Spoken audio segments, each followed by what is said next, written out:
줏대라고 하는 것은 자기 중심이나 주관이 분명한 것을 말하죠. 원래 대나무 줄기를 뜻하는 말에서 왔다고 합니다마는 대나무처럼 곧고 꼿꼿한 성격을 비유하는 말일 것입니다. 그러므로 줏대라고 하는 것은 단순히 고집이 세다는 것과는 다른 것입니다. 올곧은 자기 기준을 말하는 것입니다. 그래서 줏대가 있는 사람은 자기 소신이 분명하고 웬만한 일에는 흔들리지 않습니다. 자신이 옳다고 생각하는 일은 끝까지 관철을 해서 열매를 거두는 경우가 많이 있죠. 미국의 병리학자 중에 프랜시스 페이턴 루스라고 하는 사람이 있었습니다.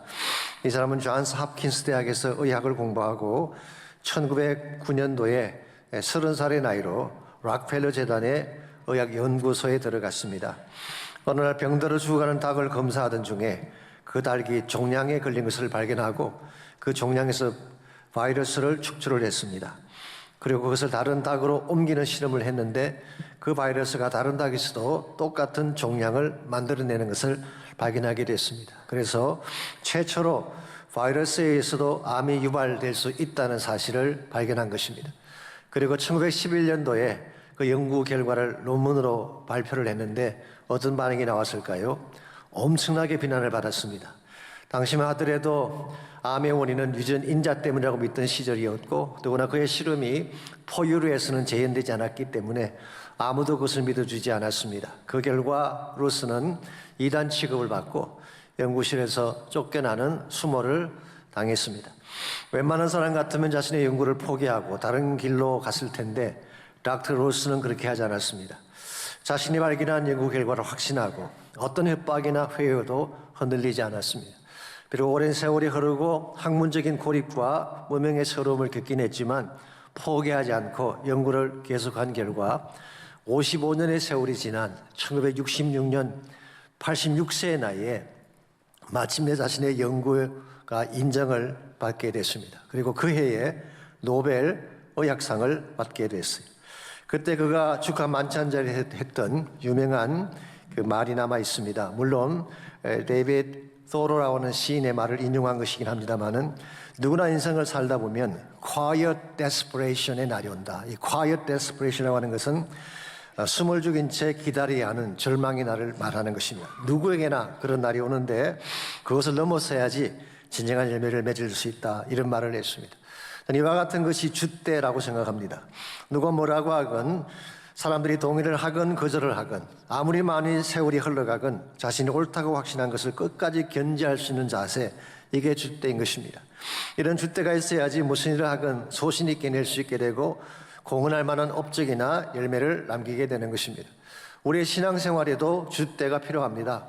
하나님을 향한 뜻을 분명히 정하고 믿음과 진리 속에서 살아가야 하나님이 기뻐하실 거룩한 열매를 맺는 것입니다. 근데 만일 아무런 확신이나 의지도 없이 세상에 흘러가는 대로 살아가게 된다면 하나님의 일꾼으로 쓰임받을 수는 없을 것입니다. 그러나 믿음 안에서 뜻을 정하고 하나님 한 분만 바라보며 이 시대의 조류에 끌려가지 아니하고 하나님의 뜻과 목적을 향해 살아간다면 위대한 열매를 맺게 되는 것입니다. 저는 성경에 나오는 대표적인 예가 다니엘과 그의 세 친구라고 생각합니다. 아시는 대로 다니엘과 세 친구는 어린 나이에 바벨론 땅에 포로로 끌려가지 않았습니까? 아마도 그의 부모들은 바벨론 전쟁 중에 돌아가신 것 같습니다.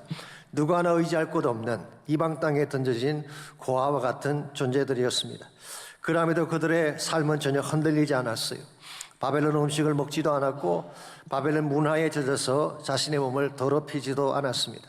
오히려 그들을 뛰어넘어서 지혜와 명철로 바벨론을 주도하고 그리고 앞장서가는 그런 삶을 살아갔죠. 그 비결이 무엇일까요?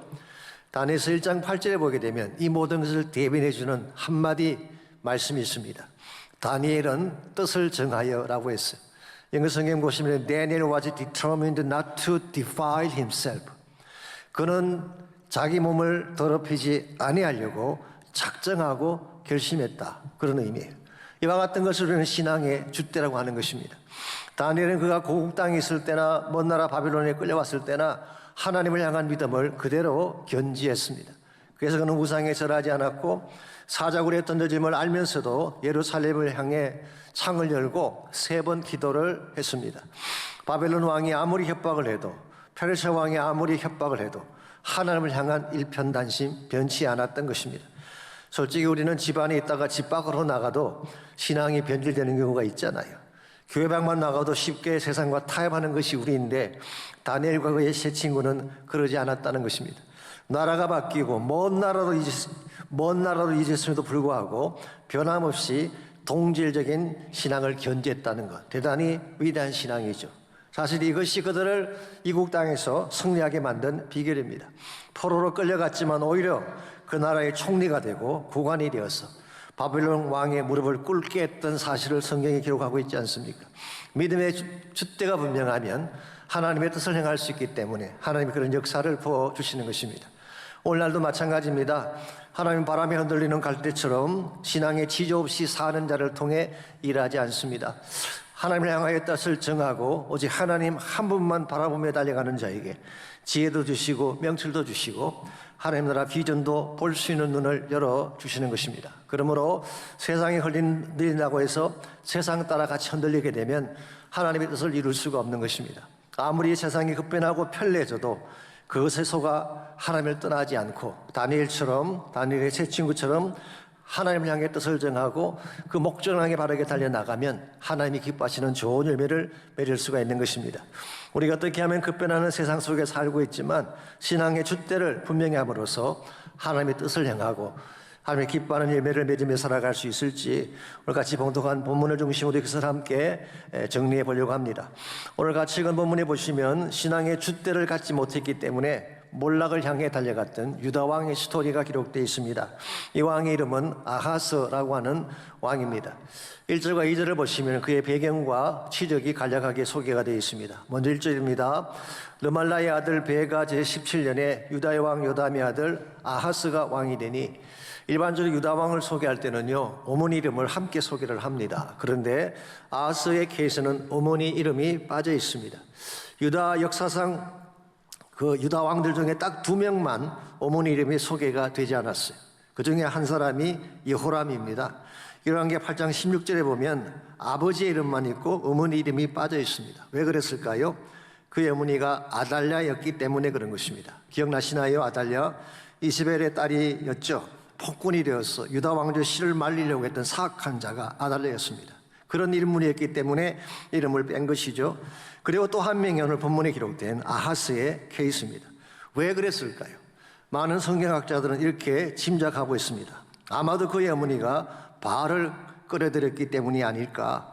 자, 아달랴도 바알 숭배자였는데 아하스의 어머니도 그런 역할을 했다는 것입니다. 만약 이것이 사실이라면 아하스의 영성에 좋지 않은 영향을 끼쳤을 가능성이 많을 것입니다. 그래서인지 모르지만 2절을 보시면 아하스에 대한 전반적인 평가가 이렇게 요약이 되어 있습니다. 아하스가 왕이 될 때에 나이가 20세라 예루살렘에서 16년간 다스렸으나 그의 조상 다윗과 같이 아니하여 그의 하나님 여호와께서 보시기에 정직히 행하지 아니했다고 했어요. 그의 생애 전체를 요약하기를 다윗처럼 살지 못했고 하나님 보실 때 바르지 못했다, 그렇게 평가를 내립니다. 3절과 4절을 보시면 그가 행했던 악한 행적이 좀 더 구체적으로 나열이 되어 있습니다. 먼저 3절, 이스라엘의 여러 왕의 길로 행하며 또 여호와께서 이스라엘 자손 앞에서 쫓아내신 이방 사람의 가정한 일을 따라 자기 아들을 불 가운데로 지나가게 했다. 여기 보시면은 아하스는 유다 왕임에도 불구하고 북왕국 이스라엘 왕의 길로 행했다고 기록이 되어 있습니다. 이 말의 뜻은 금송아지 우상을 섬기고 바알을 숭배했다는 뜻입니다. 북왕국이 망한 이유가 바알 숭배 때문인데 아하스도 바알을 끌어들인 것입니다. 여기서 멈추지 않고 자기 아들을 불 가운데 지나가게 했다. 이 몰록의 제사를 말합니다. 자식을 제물로 바치는 제사, 하나님께서 가장 혐오하시는 것인데 아하스는 이것을 행한 것입니다. 역대하 28장 3절에 보게 되면 아하스가 흰놈의 아들 골짜기에서 분향하고 자식을 불에 태워 바쳤다는 기록이 있습니다. 흰놈의 아들 골짜기는 예루살렘 남단에 있는 깊은 계곡을 말하죠. 이것은 원래 쓰레기 소각장이었습니다. 그래서 종일 검은 연기가 나고 악취와 불꽃이 타오르는 곳, 그래서 이곳에 가서 아이를 불러 태웠다고 할 때 얼마나 그 장소가 더럽고 가증한 장소였겠습니까? 그래서 헬라말로 지옥을 게헨나라고 합니다. 게헨나. 이 게헨나라는 단어는 히브리 말 게흰놈에서 온 것입니다. 게흰놈이 무슨 뜻일까요? 흰놈의 골짜기라는 뜻입니다. 그러므로 지금 아하스가 행했던 이 행위는 정말 지옥불 같은 게헨나의 아들을 데려가서 태워 죽이는 그야말로 가정된 일을 그가 행한 것입니다. 여기서 멈추지 않고 4절을 보시면은 또 산당들과 작은 산 위와 모든 푸른 나무 아래에서 제사를 드리며 분향하였더라고 했어요. 이것은 가나안 사람들의 제사를 말하는 것입니다. 음행과 음란이 있는 제사, 이걸 아하스가 드렸대요. 요약하면 이런 것입니다. 아하스라는 사람은 그 당시 주변의 이방인들이 섬기던 모든 종교를 다 끌어온 것입니다. 마치 종교의 백화점 같다고나 할까요? 모든 종교를 다 유다에 가져오게 했어요. 우리는 이것을 혼합주의라고 부릅니다. 오늘날의 텀으로 소개하면 종교다원주의, 그렇게 부를 수 있는 것입니다. 종교다원주의가 어떤 것인가요? 하나님께로 가는 길이 왜 하나뿐이냐는 것입니다. 이 종교도 수용하고 저 종교도 수용하고 다 함께 가야 인류가 하나가 되고 세상이 더 아름다워지지 않겠는가. 그래서 스님과 캐톨릭 신부와 개신교 목사님이 함께 모여 기도도 하고 책도 출간하고 이와 같은 것을 통큰 신앙이라고 한국에서는 보도한 적이 있습니다. 여러분, 과연 이와 같은 길이 바른 길일까요? 이 종교도 좋고 저 종교도 좋고 어떤 종교든 다 혼합시키자, 이건 결코 바른 선택일 수가 없습니다. 그런데 오늘 본문에 보게 되면은 아하스가 바로 이와 같은 종교 혼합주의를 선택한 것입니다. 야훼 하나님만을 섬겨야 될 유다 왕이 왜 이와 같이 혼합주의를 택하게 된 것일까요? 여러 가지 많은 다양한 이론들이 있습니다. 첫 번째 이론은 이것입니다. 어머니 영향 때문이다라는 이론이 있어요. 말씀드린 것처럼 아하스 어머니가 바알 숭배자였다면 maybe 그 영향으로 이런 일을 했을 가능성은 있죠. 두 번째 이론은 이것입니다. 유대인들의 전성에 의하면은 아하스가 왕으로 취임하던 날 바닥에 넘어져서 머리를 다쳤대요. 그래서 머리에 데미지가 나서 헷가닥하는 바람에 그런 바른 판단력을 잃어버리고 이런 일을 자행했다. 가능하긴 하겠지만 추측에 불과한 것입니다. 보다 더 타당한 설명은 이것입니다. 주변 국가들의 정세 때문이라고 보는 것입니다. 그 당시 주변의 국가들은 모두 이방신을 섬기고 있었습니다. 그런데 유다만 야훼 신앙을 고집하게 된다면 왕따를 당하지 않겠습니까? 모든 교류가 다 끊어지게 되면 유다가 생존하는 것이 쉽지 않을 것입니다. 그래서 이방의 신앙도 받아들이고 그들의 문화도 수용해야 서바이브 할 수 있다는 생각, 더구나 신흥제국인 아수르가 등장하고 있기 때문에 그들의 눈에 벗어나지 않으면 이방 종교를 수용할 수밖에 없었다는 것입니다. 이것을 우리는 소위 영적 처세술이라고 부를 것입니다. 하나님만 믿으면 손해를 보니까, 세상으로 고립되니까 적당한 선에서 타협도 하고 수용도 하자는 것입니다. 그래서 금송아지도 받아들이고 동성애도 받아들이고 마리화나도 합법화시키고 이와 같이 해서 서로 통합을 이루어가는 것, 이렇게 하는 것이 바로 오늘 본문에서 아하스가 선택했던 방향성이었어요. 여러분 생각이 선택이 옳다고 생각하십니까? 이렇게 살면 더 잘 살게 될까요? 실제로는 반대입니다. 유대의 케이스를 다시 정리해드리자면, 오늘 본문의 유다의 케이스를 정리해드리자면 이와 같이 혼합주의로 간 결과 오히려 시리아와 북왕국으로부터 침공을 당하게 되고 나중에 아수르의 손을 잡습니다마는 악수에게 버림을 받는 위치에 서게 됩니다. 역대하 28장 22절 23절은 종교 혼합주의가 낳은 비참한 결과를 다음과 같이 적고 있습니다.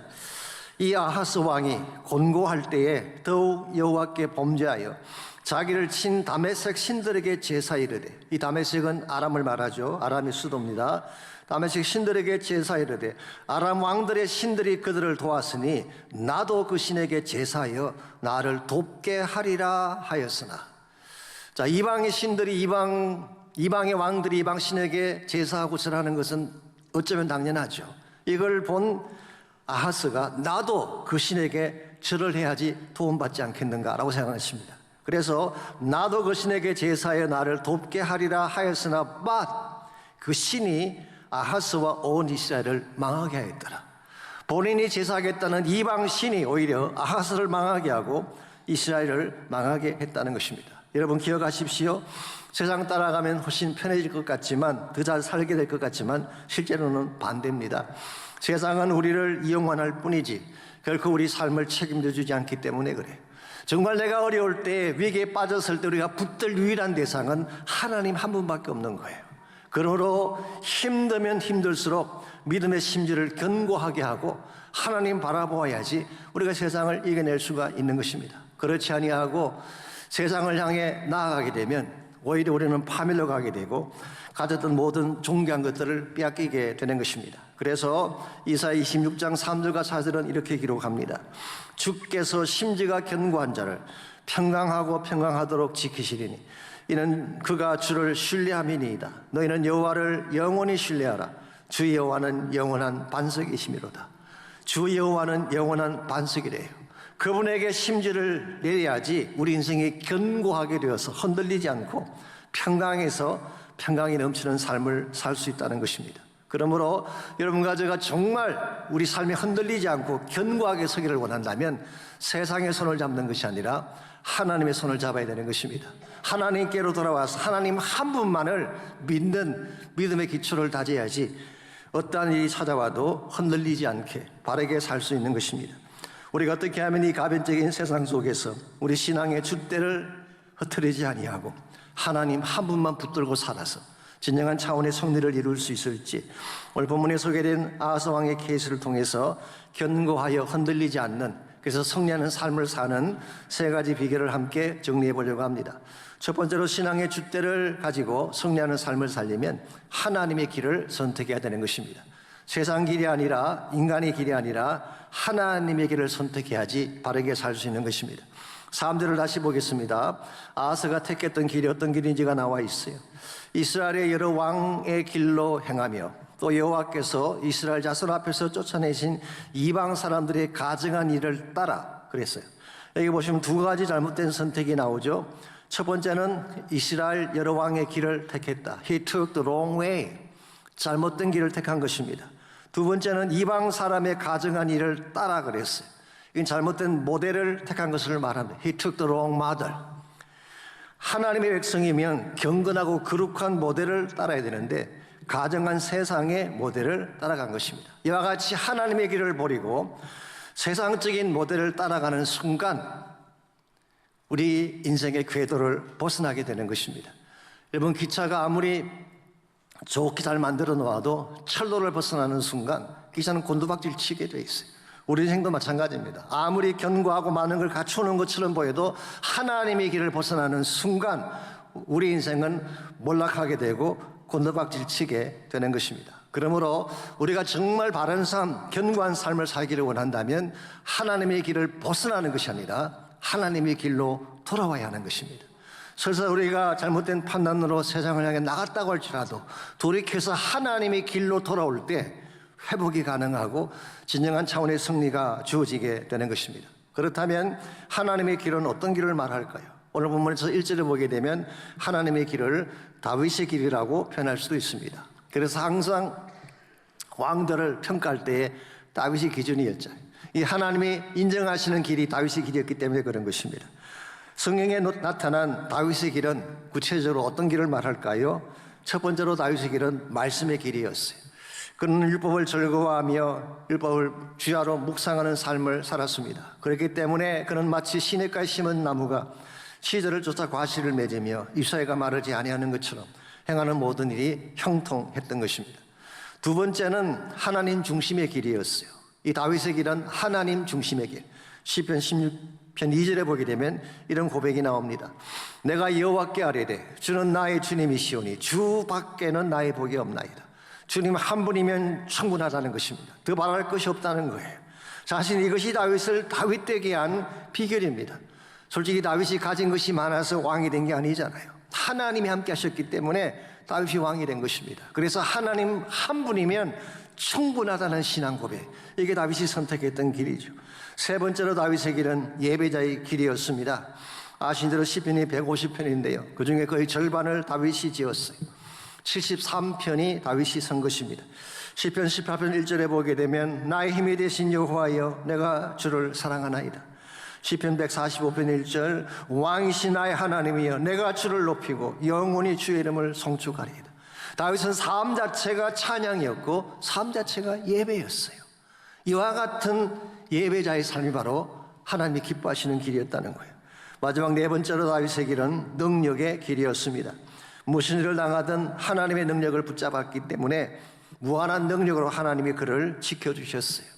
사울의 손에서 건져내어 주셨고 블레셋 왕 아기스의 손에서도 건져내어 주셨고 최악의 케이스인 압살롬의 손에서도 하나님이 건져내 주셨어요. 그래서 시편 27편 1절과 3절에서 다윗은 이렇게 고백합니다. 여호와는 나의 빛이요 나의 구원이시니 내가 누구를 두려워하리요. 여호와는 내 생명의 능력이시니 내가 누구를 무서워하리요. 군대가 나를 대적하여 진칠지라도 내 마음이 두렵지 아니하며 전쟁이 일어나 치려할지라도 나는 여전히 태연하리로다. 이와 같은 것이 다윗의 길이었어요. 그래서 하나님은 이 다윗을 마음에 합한 자라고 말씀하시고 다윗의 길을 모든 왕들에게 추천을 한 것입니다. 오늘 여러분과 제가 견고한 삶, 흔들리지 않는 삶을 살려면 세상 길이 아니라 바로 하나님의 길, 다윗의 길을 선택해야 되는 것입니다. 그것은 바로 말씀의 길이요, 하나님 중심의 길이요, 찬양의 길이요, 능력의 길이기 때문에 이 길을 택하는 자들마다 하나님이 그 인생을 복되게 하시고 견고하게 만들어주는 것입니다. 이런 면에서 우리가 흔들리지 않는 삶을 살려면 첫 번째로 하나님의 길을 선택해야 됩니다. 두 번째로 바른 정체성이 필요해요. 줏대를 가지고 흔들리지 않으면 내가 누구인가를 정확하게 알고 바른 정체성을 가지고 살아가야지 흔들리지 않게 되는 것입니다. 5절에서 7절까지를 보시면요, 위기 앞에서 정체성을 잃어버리고 혼란 가운데 있는 아하스의 모습을 읽어볼 수가 있습니다. 먼저 5절입니다. 이때 아람의 왕 르신과 이스라엘의 왕 르말라의 아들 베가가 예루살렘에 올라와서 싸우려 하여 아하스를 에워쌌으나 능히 이기지 못하니라. 여기 보시면 아람과 북왕국 연합군이 예루살렘을 침공한 내용이 나오죠. 이건 실제로 주전 735년에 일어난 사이로 에프레이마이트 워라고 하는 전쟁입니다. 그래서 시리아 군대와 에브라임의 군대, 즉 북왕국이죠, 연합군을 이루고 예루살렘을 침공한 것입니다. 그런데 이기지 못했다고 했죠. 이 말은 승리하지 못했다는 뜻이라기보다는 아직 정복하지 못했다 그런 뜻입니다. 그럼에도 불구하고 이 전쟁으로 말미암은 피해는 심각했습니다. 6절에 그 내용이 나와 있어요. 당시 아람의 왕 르신이 엘랏을 회복하여 아람에 돌리고 유다 사람을 엘랏에서 쫓아내었고 아람 사람이 엘랏에 이르러 거기에 거주하여 오늘까지 이르렀더라. 이와 같이 땅들을 빼앗기고 성을 빼앗기는 이 상황 앞에서 아하스가 취한 행동이 어떤 것인지 아십니까? 7절을 보십시오. 기가 막힌 선택을 합니다. 아하스가 아스루 왕 디글랏 빌레셋에게 사자를 보내 이르되 나는 왕의 신복이요 왕의 아들이라. 이제 아람 왕과 이스라엘 왕이 나를 친히 청하건대 올라와 그 손에서 나를 구원해 주십시오. 아스루 왕에게 사자를 보내서 I am your servant, I am your son. 나는 당신의 신하입니다, 당신의 아들입니다 라고 고백을 하고 구원해 달라고 간청한 것입니다. 여러분, 이것이 하나님을 섬기는 유다 왕이 할 고백인가요? 우리는 여기서 영적 정체성을 상실해버린 아하스 왕의 잘못된 모습을 읽어볼 수가 있습니다. 아무리 힘들어도 하나님의 자녀가 이렇게 비굴해지면 승리할 수가 없는 거예요. 하나님 백성은 하나님 백성답게 살 때에 그때 하나님이 우리를 도와주시고 바른 길로 가게 되는 것입니다. 이런 면에서 내가 누구인가를 아는 것 굉장히 중요해요. 우리가 예수님 믿는 순간 우리 모두에게는 새로운 아이덴티티, 새로운 정체성이 부여된 것입니다. 저는 두 가지를 생각하는데요. 첫 번째가 자녀됨의 정체성이에요. 예수를 나의 구원자로 영접하는 순간 여러분과 저는 하나님의 자녀가 되는 권세를 갖게 됐죠. 이건 대단히 존귀한 자가 되었음을 말하는 것입니다. 사실 우리 모두에게는 하나님의 형상이 있었는데 원래 창조할 때부터 죄악으로 다 깨지고 말았죠. 그런데 주님을 영접하는 순간 우리 안에 그리스도의 형상이 다시 새겨진 거예요. 그래서 우리는 존귀한 존재가 된 것입니다. 그러므로 우리의 외모나 가진 소유에 아무 상관없이 우리는 이미 존귀한 자가 된 거예요. 우리 가끔 자매님들이 외모에 신경을 씁니다마는 사실 꼭 그렇게 안 하셔도 이미 아름답습니다. 이미 존귀하신 분들이에요. 우리 안에는 그리스도의 형상이 새겨져 있기 때문에. 패션 디자이너인 코코 샤넬이라는 분이 있죠. 이 사람이 이런 말을 한 적이 있대요. 20살의 얼굴은 자연의 선물이고 50살의 얼굴은 당신의 공적이다.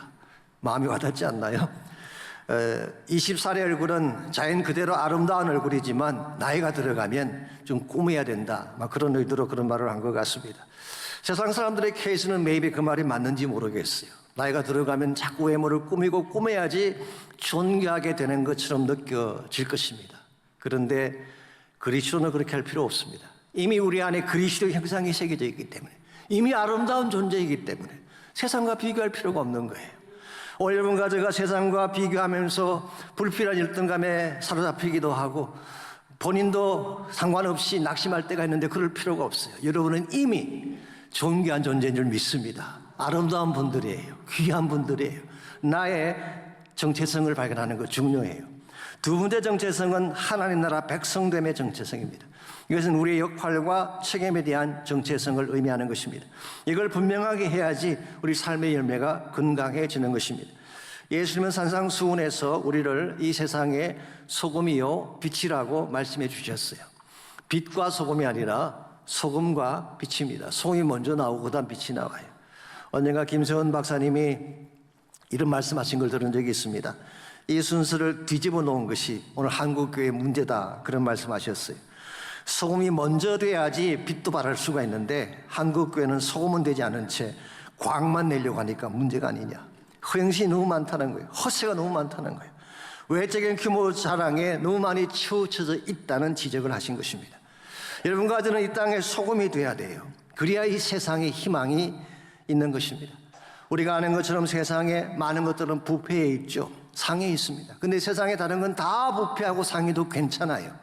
소금인 여러분이 소금이기만 하다면 얼마든지 치유하고 회복할 수가 있는 것입니다. 그런데 만일의 경우 소금이 그 맛을 잃게 된다면 그때는 절망이에요. 다른 대안이 없는 것입니다. 이런 면에서 우리가 소금이 되었다는 정체성은 굉장히 중요한 것입니다. 몇 년 전에 제가 그렉 로리 목사님 설교를 들으니까 이분이 이런 말씀하셨어요. 우리 아마 예수님 말씀을 인용한 것 같은데 What good is salt if it's not salty? 만일 소금이 맛을 잃으면 소금 다음에 좋은 면이 뭐가 있겠느냐, 그런 말씀을 하시면서 이걸 현대시로 표현하면 이런 뜻이래요. What good is coke if it's uncarbonated? 만일 콜라가 김이 빠지면 그게 무슨 콜라가 되겠느냐. What good is coffee if it's decaffeinated? 카페인이 빠지게 되면 그걸 과연 커피라고 할 수 있겠느냐. 그러면서 이렇게 말씀하셔서 오늘날 디캐프 디사이플들이 너무 많대요. uncarbonated 된 크리스천들이 너무 많대요. 김 빠진 그리스도인들, 생기를 잃어버린 그리스도인, 아무런 사람에게 변화도 끼치지 못하는 디캐프 디사이플들이 너무 많다는 거예요. 어떻게 할 때 우리가 디캐프 혹은 uncarbonated 디사이플이 되는지 아십니까? 우리 안에 가져야 될 진짜가 없을 때 그래요. 우리 안에 복음이 있고 성령이 있으면 세상을 변화시킬 수가 있는데 껍데기만 제자이지 우리 심령 가운데 정말 있어야 될 복음이 없고 성령이 없으면 생기를 갖지 못하고 세상을 변화시킬 수가 없는 것입니다. 여러분과 제가 진정한 의미에서 하나님 나라의 일꾼이 되기를 원한다면 우리가 먼저 하나님 자녀됨을 확인해야 되고, 두 번째는 하나님 나라 백성됨을 확인해야 됩니다. 그리고 소금답게 빛답게 바르게 살아갈 때 우리 때문에 세상이 변하고 하나님 나라가 이루어지게 되는 것입니다. 이와 같이 우리가 신앙의 줏대를 가지고 승리하는 삶을 살려면 1차적으로는 바른 길을 선택해야 돼요. 세상 길이 아니라 하나님의 길을 택해야 됩니다. 두 번째로 우리의 정체성을 확인해야 됩니다. 내가 누구이며 나의 역할이 무엇인지를 바로 알아야지 하나님의 기쁘신 뜻을 위해 살 수가 있는 것입니다. 마지막 세 번째로 신앙의 줏대를 갖고 승리하는 삶을 살리면 믿음의 닻을 내려야 하는 것입니다. 세상이 아닌 하나님에게 믿음의 닻을 내릴 때 우리 삶이 흔들리지 않고 바르게 진행이 되는 것입니다. 오늘 본문의 아하스의 케이스를 다시 보시면요, 아하스는 이 대목에서 결정적인 잘못을 저지르게 됩니다. 7절과 8절을 다시 보시면요, 아하스는 아람과 에브라임 연합군이 침공했을 때 아스루 왕 디글렛빌라셋에게 사자를 보내서 구원을 요청하지 않았습니까? 그리고 8절 말씀 보게 되면 성전과 왕궁에 있는 은과 금을 다 모아서 아스루 왕에게 보냈습니다. 자, 왜 그렇게 했을까요? 이 동일한 내용을 적고 있는 이사야 7장에 보게 되면요, 아람과 북왕국 침공했을 때 아하스가 삼림이 바람에 흔들림같이 떨었다고 성경은 기록하고 있습니다. 삼림이 바람에 엄청나게 벌벌 떤 것입니다. 그때 하나님이 이사야를 그에게 보내서 하나님의 징조를 구하라고 했죠. 즉 하나님이 준비하신 것이 무엇인지 구하라, 그렇게 말씀하신 것입니다. 그때 아하스는 이걸 거절했어요. 징조를 구하지 않겠습니다. 하나님을 시험하지 않겠습니다. 얼핏 보게 되면 참 겸손한 대답처럼 보이지만 실상 그렇지 않습니다. 이미 아수르 왕의 손을 잡기로 결정했기 때문에 하나님의 제안을 리젝트한 것입니다. 눈에 보이지 않는 하나님보다 눈에 보이는 막강한 군사력을 가진 아수르 왕을 붙잡는 것이 내가 생존할 수 있는 더 좋은 길이다라고 생각을 하고 하나님의 제안을 리젝트하고 아수르 왕의 손을 잡은 것입니다. 자, 그랬는데 과연 아수르 왕이 유다의 구원자가 되었을까요? 결코 그렇지 않습니다. 이용만 할 뿐이었어요. 실제로 아수르 왕은 이와 같은 것을 빌미로 해서 아람을 치고 북왕국 이스라엘을 다 삼키버리고 결국에는 예루살렘을 포위해서 아하스를 삼키고자 했던 내용이 성경에 기록이 되어 있습니다. 이와 같이 아하스는 불신앙으로 하나님의 준비하심을 리젝트했지만 이사야 7장 14절에 보면 하나님이 준비하신 징조가 무엇인가가 이렇게 기록이 되어 있습니다. 그러므로 주께서 친히 징조를 너에게 주실 것이라. 보라, 처녀가 잉태하여 아들을 낳을 것이요 그의 이름을 임마누엘이라 하리라. 이 말씀 역사적으로는 아하스 시대에 그들의 위기를 다룬 말씀처럼 보이지만 궁극적 성취는 마태복음 1장 28절 말씀에 하면은 장차 동정녀의 몸에서 탄생하실 예수 그리스도를 말씀하신 것입니다. 역시 하나님의 준비하심이에요. 이것은 유다뿐만 아니라 전 인류를 구원하시기 위한 하나님의 준비하심. 우리 이 사실을 믿고 그분에게 우리 믿음의 닻을 내리면 우리는 살게 되는 것입니다.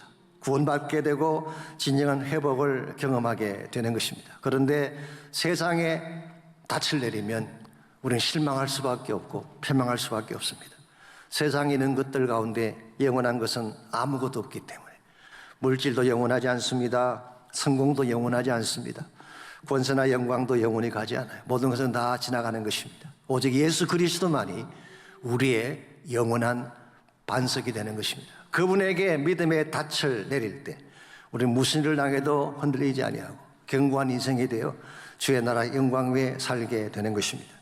언젠가 제가 신앙 잡지에서 콜베스 차펄이라는 감리교 목사님이 쓰신 실화 간증 하나를 읽은 적이 있습니다. 그분 교회에 교인 두 사람이 계셨는데 이게 똑같은 징수의 병을 앓게 됐어요.